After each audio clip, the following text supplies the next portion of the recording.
Wir sind zurück in Altena.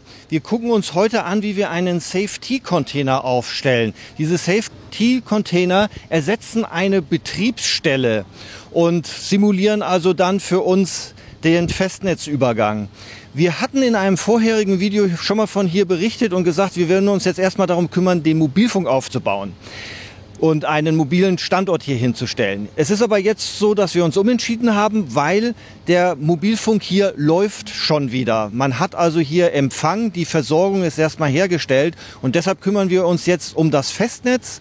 Und wenn der Container steht, dann wird im Nachgang auch eine Mobilfunkstation daneben gestellt, um dann hier die Ausleuchtung noch besser zu machen. Markus, du organisierst hier die Baustelle. Was wird hier heute gemacht? Wir haben halt bei der Telekom unser Safety-Programm. Wir haben die Kollegen vom DRM hier, die gerade eine mobile Einheit, die schon auf die Alttechnik angepasst ist, hier provisorisch aufbauen. Das Provisorium selbst wird sehr dauerhaft, also über mehrere Monate, vielleicht sogar Jahre hier vor Ort verbleiben. Ihr habt jetzt die Anlieferung dieses Containers organisiert. Welche Herausforderungen gab es da? Ein großes Problem ist natürlich die dramatische Lage in den Zugangsstraßen. Da muss man sehr darauf achten. Ja, man muss eine Polizeieskorte haben, um überhaupt die Straßen freizuräumen. Die Bundeswehr hat uns geholfen, das Gelände um die Vermittlungsstelle herum freizuräumen. Die Fläche vor der Vermittlungsstelle wurde extra geschottert, um genügend Stabilität für den Container zu bieten. Wie lange wird das dauern, hier den Container aufzustellen?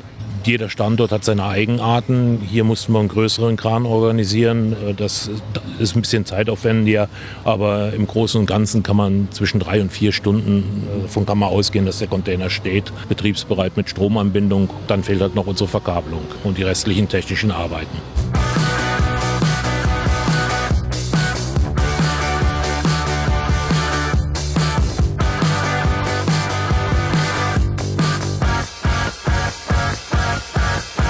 Der Container steht jetzt.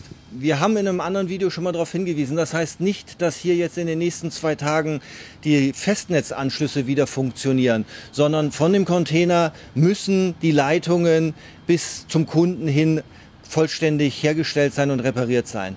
Aber wir ziehen jetzt hier weiter, weil es gibt im Flutkatastrophengebiet noch jede Menge zu tun.